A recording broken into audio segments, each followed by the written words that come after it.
Tiang sudah berusaha baik-baik, tapi tidak berhasil. Bapak pergi sekarang. Pergi, Leak. Jangan mengotori rumah suamiku. Bapak, jangan pergi. Ingat saya, Bapak. Jadi, Bapak akan tinggalkan? Iya, hantu. Tinggalkan rumah ini cepat. Iya, Tiang hantu. Seperempat abad Tiang mengabdi di rumah ini karena cinta. Sekarang keadaan tambah buruk. Bapak pergi, Tumurah.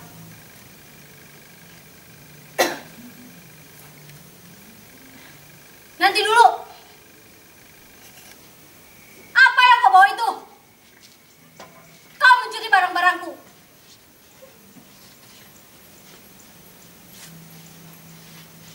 Bedil? Bedil siapa itu?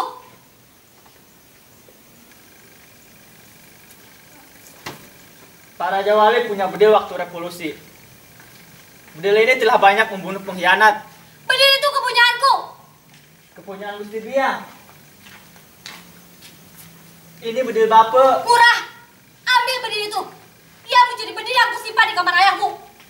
Ini bedil para Jawali. Setan. Anakku kamu hasut. Bedil peninggalan suamiku kau curi. Ambil bedil itu, Murah. Bedil itu wasiat ayahmu. Coba lihat. Aneh sekali bentuknya. Ini bedil kepunyaan Tiang. Benar. Coba saya ingin lihat. Sebut saja, jangan percaya dia lagi.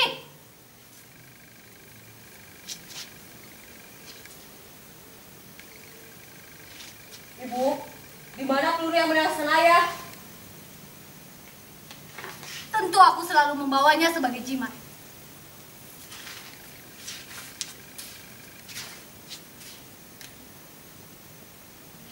Coba lihat.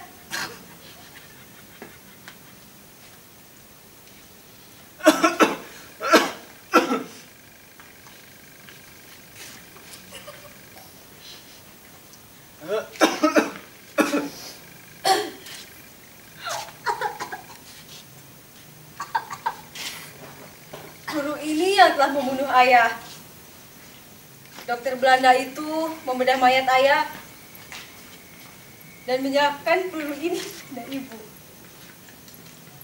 Ibu menyimpannya sebagai. Kemudian atas permintaan ibu, dokter itu juga memberikan senjata yang dipergunakan untuk menembakkan peluru ini. Benar.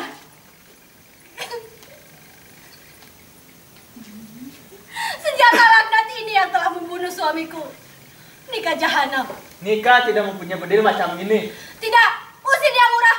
Usir cepat. Bedil macam ini hanya dipunyai Grilia. Berdebah. Tidak, jangan biarkan dia bicara. Usir.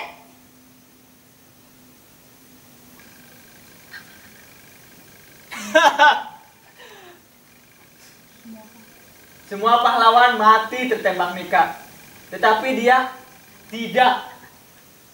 I Gusti Ngurah Kutut Mantri bukan seorang pahlawan. Dia ditembak mati Grilia sebagai pengkhianat. Dengar. Dia menghina ayahmu. Usir dia. Tembak dia sampai mati.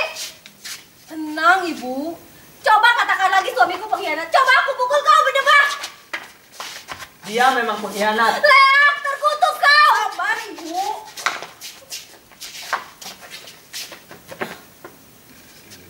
Kenapa kau diam saja, anak durhaka? Tembak jahanam itu. Dia menghina suamiku. Baik, Ibu. Tapi tenang. Nanti tetangga-tetangga bangun. Biar, biar. Usir dia sekarang.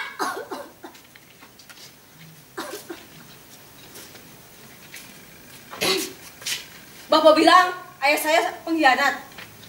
Kenapa Bapak membayar kata orang yang iri hati? Bapak sudah bertahun-tahun di sini. Mengapa mau merusak nama baik keluarga kami? Tiang tahu semuanya, Tumurah. Sebab Tiang yang telah mendampinginya setiap saat dulu. Sejak kecil Tiang sepermainan dengan dia, seperti Tumurah dengan Nyoman. Tiang tidak buta huruf seperti disangkanya. Tiang bisa membaca dokumen-dokumen dan surat-surat rahasia yang ada di meja kerjanya. Siapa yang membatalkan gerakan Ciung Wanara di marga dulu? Nika-nika itu mengepung Ciung Wanara yang dipimpin oleh Pak Rai. Menghujani dengan peluru dari berbagai penjuru. Bahkan dibom dari udara. Sehingga kawan-kawan semua gugur. Siapa yang bertanggung jawab atas kematian 96 kawan-kawan tiang yang berjuang habis-habisan itu? Dalam perang puputan itu, kita kehilangan Kapten Sugi Anyar, kawan-kawan tiang yang paling baik. Bahkan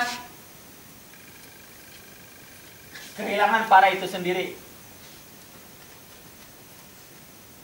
Dialah yang telah berkhianat.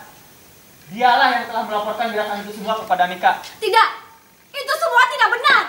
Suamiku seorang pahlawan. Ngurah, usir dia.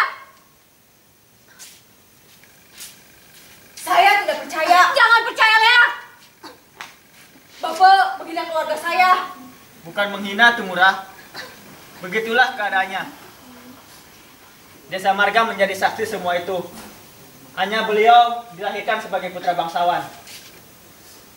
Dosa beliau kepada Pak Rai terhadap semua korban puputan itu seperti dilupakan. Tetapi tiang sendiri tidak pernah melupakannya. Bukan hanya seorang. Banyak pengkhianat-pengkhianat di bumi ini dianggap orang sebagai pahlawan. Sedangkan yang benar-benar berjasa dilupakan orang. Saya tak senang dengan cara Bapak ini. Diam-diam jadi musuh dalam selimut. Susah payah saya memperbaiki nama baik keluarga. Sekarang Bapak hendak menodainya, mencari-cari kesalahan.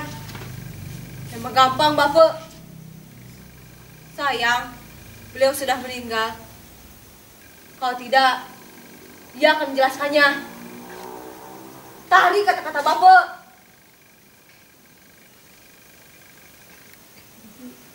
Pergi.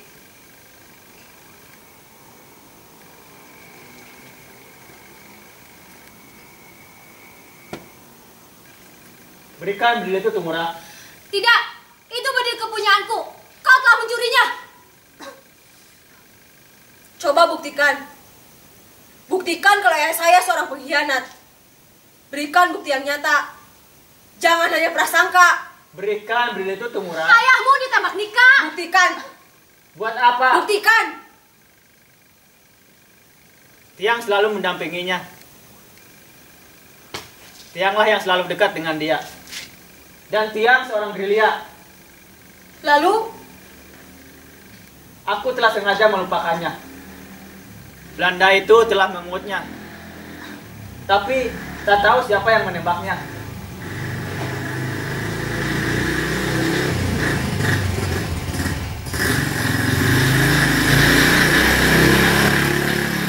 Tianglah yang telah menembaknya. Bapak. Tidak, tidak. Diam, diam. Sudah waktunya menerangkan ini semua sekarang. Dia sudah cukup tua untuk tahu.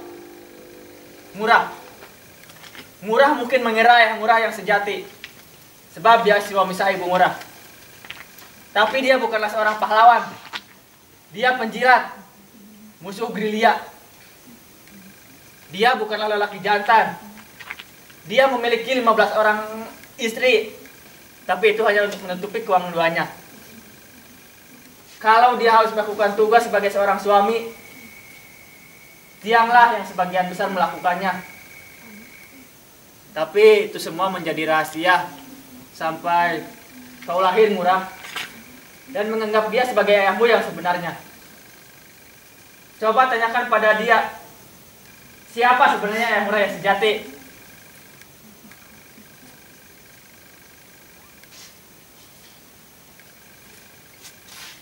Betulkah itu?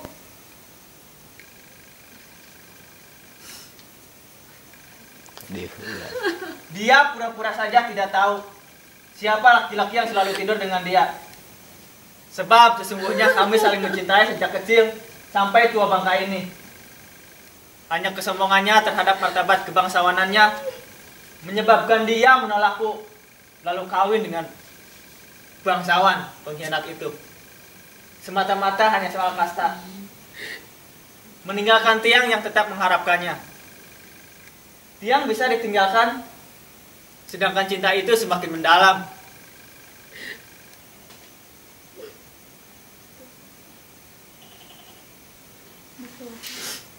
Betulkah itu? Tanyakan sendiri kepada dia. Betulkah semua itu, Ibu?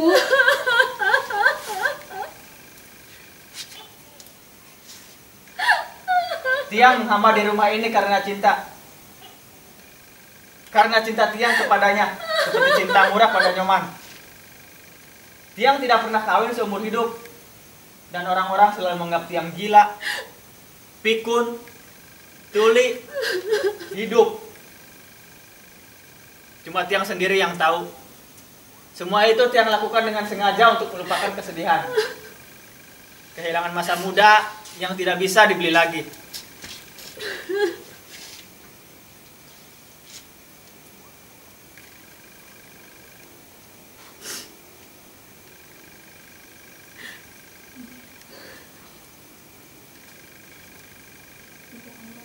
Tidak.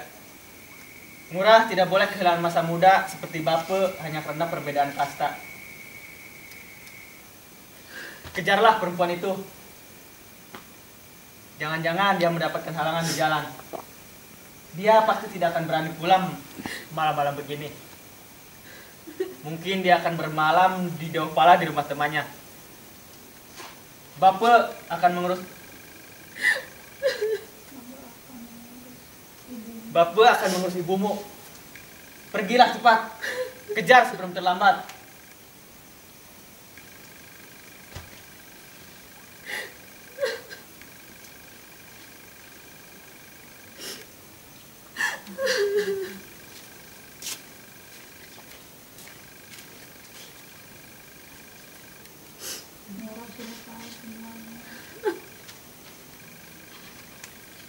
Ngurah sudah tahu semuanya.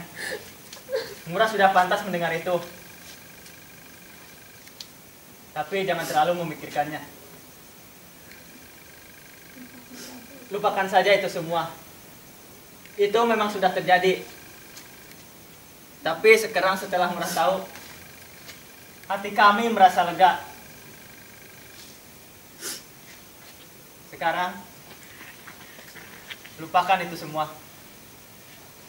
Lupakan. Jangan bersakit-sakit memikirkannya.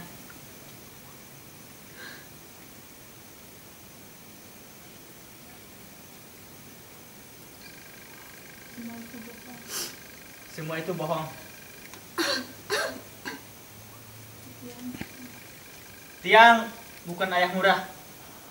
Tiang adalah wayan yang pikun dan akan segera mati. Dan beliau itu, dia seorang pahlawan. Dan pantas Ngurah sebut ayah. Ya, banyak terdapat keburukan di atas dunia ini. Tapi tidak semua keburukan yang kita ketahui itu perlu diketahui orang lain. Kalau bisa membuat keadaan lebih buruk lagi. Pergilah sekarang tuh Ngurah. Bapak yang akan mengurus ibumu.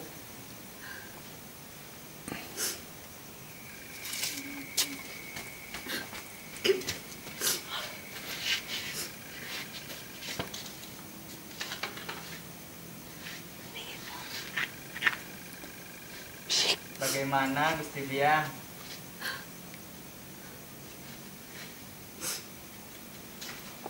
Kenapa kau ceritakan semua itu kepadanya?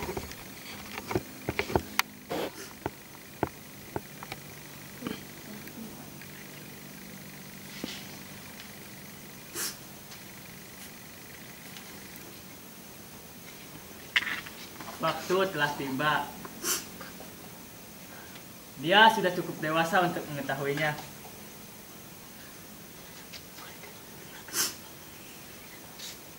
Kau menyebabkan aku sangat malu. Kenapa Ngurah dicegah kawin?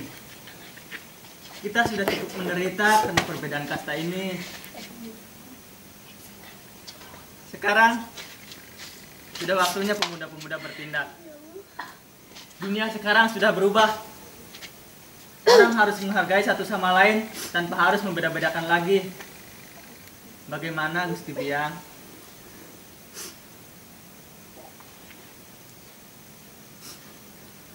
Aku tidak akan mencegahnya lagi. Kita akan mengawinkannya. Tapi jangan ceritakan lagi tentang yang dulu-dulu. Aku jadi malu.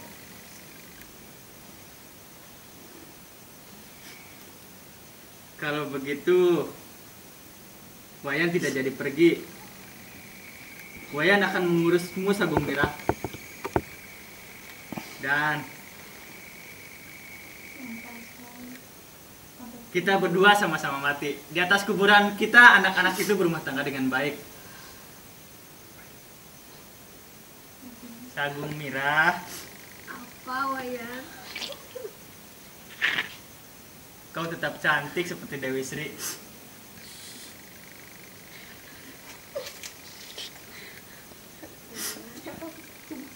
Adik. Sempor.